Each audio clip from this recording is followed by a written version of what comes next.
Assalamualaikum warahmatullahi wabarakatuh. Halo semuanya, kembali lagi berjumpa di podcast Bengkel Belajar. Di siniar kali ini, aku akan mensosialisasikan sebuah produk baru yang aku keluarkan di Bengkel Belajar, yakni layanan ataupun pendampingan dalam proses pengajuan judul skripsi bagi mahasiswa. Nah, ini perlu aku disclaimer dari awal bahwasanya Bengkel Belajar itu nggak menerima pembuatan skripsi ya. Jadi hanya menerima untuk layanan konsultasi, layanan pendampingan, dan proses penelitian tetap dilakukan oleh mahasiswa. Cuma kita menjadi konsultannya bagi mereka. Nah, di produk yang baru ini, aku pengen cerita background story-nya. Kenapa pada akhirnya produk ini aku rilis, dan aku ngerasa ini hal yang penting untuk aku luncurkan ya, dan untuk kemudian disosialisasikan dengan teman-teman mahasiswa maupun ya hal yang umum lah. Nah, kenapa kok produknya berkisar di persoalan pengajuan judul skripsi ini?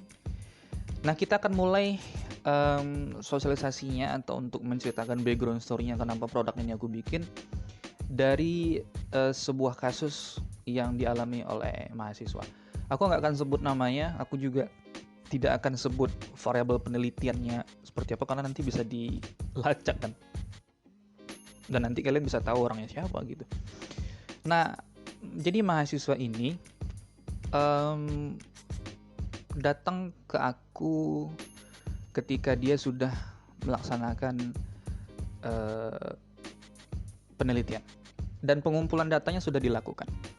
Nah, terus dia datang jumpai, kemudian cerita kalau seandainya soal penelitiannya itu, metodologinya itu dihabisin lah ibaratnya sama dosennya karena kaca balau gitu, secara metodologi berantakan. Nah, terus ketika aku lihat skripsinya, aku lihat bab 3-nya, juga aku lihat yang lain-lainnya, ternyata emang berantakan gitu. Terus aku tanya, ini kok bisa lanjut sedangkan masalahnya ada banyak nih. Nah, pertama yang masalah itu adalah metodologi penelitiannya. Jadi dia jenisnya kuantitatif, dan ini kuantitatifnya asosiatif kausal. Jadi mencari pengaruh, ada nggak sih pengaruh variabel X terhadap Y gitu. Nah, itu bermasalah karena dari instrumennya, kemudian dari sampelnya, kemudian dari teknik analisis yang digunakan pun juga berantakan gitu. Nggak cocok satu sama lain. Kemudian yang kedua adalah definisi operasionalnya. Definisi operasional penelitiannya diambil dari teori yang tidak ada referensinya sama sekali ya. Kemudian teori bahwa variabel X mempengaruhi variabel Y dalam hal ini penelitiannya, variabel yang diteliti oleh si mahasiswa ini, ternyata nggak ada sama sekali penelitian relevannya. Dalam artian belum ada penelitian terdahulu mengenai itu, sehingga dia kesulitan untuk cari teorinya, dia kesulitan untuk mencari bahan-bahan ataupun referensi yang nanti akan dia pakai untuk penyusunan definisi operasionalnya. Tapi anehnya ini bisa lanjut sampai ke bab 4, bisa lanjut sampai ke skripsi. Artinya dia lolos di seminar proposal. Aku mungkin tidak akan bahas lebih jauh tentang ini, siapa yang salah di sini, kok bisa sih penelitian seperti ini diloloskan dan tidak diarahkan ataupun tidak dikoreksi oleh pengujinya. Tapi kita fokus dulu ke persoalan si mahasiswa. Nah, aku tanya, dia cerita pada akhirnya bahwasanya judul itu adalah judul kepepet. Karena di mata kuliah metodologi penelitian pendidikan, dia harus menyetor judul skripsi sebagai tugas akhir di semester itu untuk mata kuliah tersebut. Sehingga membuat dia panik dan membuat tugas dengan ya sembarangan sih, dalam artian apa yang bisa dibikin, diajukan, sehingga yang kepepet tadi, judul kepepet tadi diterima gitu oleh dosen yang ngampu mata kuliah itu, dan itu dijadikan sebagai judul skripsinya secara resmi. dan di SK kan. Nah, aku tanya, ketika menyusun dan memilih judul ini, ada nggak menimbang pertama penelitian terdahulunya ada apa enggak? Kemudian buku-bukunya ada dia apa enggak? Kemudian udah diperhitungkan nggak ini nanti kalau dibikin kualitatif bisa nggak ya? Atau dibikin kuantitatif nanti berat nggak ya? Terus sampelnya kayak gimana? Teknik analisisnya kayak gimana? Data yang mau dipakai apa? Dia bilang nggak ada. Nah, di situ pada akhirnya aku bantu si mahasiswa untuk ngoreksi yang bagian kajian teoritisnya, kemudian supaya bisa bikin definisi operasional kan. Dan pada akhirnya yang bab 3-nya aku perbaiki juga, aku kasih arahan untuk perbaiki ini. Akhirnya dia bisa selesai. Nah, di sini aku ngelihat bahwasanya mahasiswa cukup banyak ya, itu salah satunya. Bahwasanya cukup banyak mahasiswa yang kutemukan dan gabung di Bengkel Belajar punya masalah yang demikian. Mereka punya masalah bagaimana mengajukan judul yang mana judul itu adalah judul kepepet karena didesak oleh dosen metopelnya untuk mengajukan judul penelitian dan mahasiswa nggak siap mengkaji sampai tuntas apakah variabel dan teorinya itu ada nggak ya teorinya, kemudian bisa nggak ya diteliti gitu.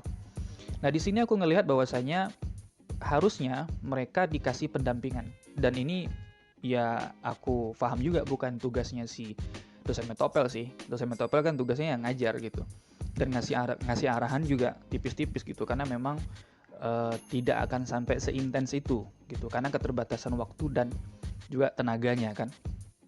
Nah di sini aku ngelihat bahwasanya mahasiswa itu ternyata butuh pendampingan, butuh bimbingan supaya ketika mereka pilih judul teorinya ada, kemudian mudah dicari dan didapatkan, referensinya banyak, tersedia dengan cukup, dan dia bisa merancang dari hari ini akan diarahkan kemana, ke penelitian kuantitatif kah, ke kualitatif kah, apakah penelitian lapangan kah, atau justru penelitian library research.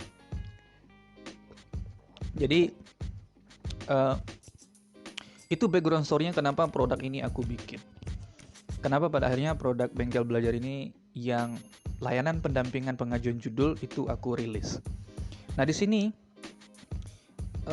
aku ngelihat bahwasanya bantuan itu sangat signifikan sekali. Kenapa? Karena kalau seandainya dari awal mahasiswa sudah salah pilih judul dalam artian salah karena mereka nggak nemukan teorinya dengan cukup. Mereka mempunyai referensi yang terbatas. Kemudian dari awal nggak kebayang mau diarahkan kemana, mau dibikin kuanti kah atau kuali dan segala macamnya. Ini tentunya nanti ketika mereka di seminar proposal ataupun deskripsi apalagi akan membuat kesulitan yang besar sekali.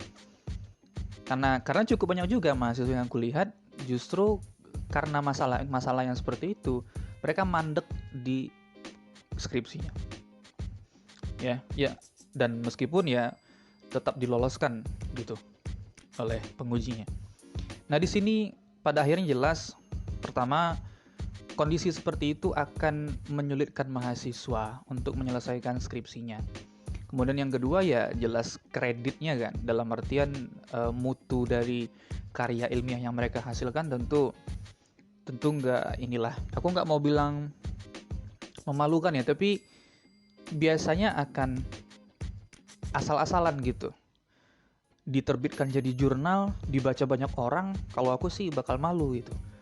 Karena hari ini kan apalagi untuk yang karya ilmiah itu diterbitkan, dipublish secara digital, bisa dibaca banyak orang dan itu akan jadi bahan bacaan orang banyak dan orang bisa jadi bakal mengkritik, bakal memberikan masukan dan segala macamnya.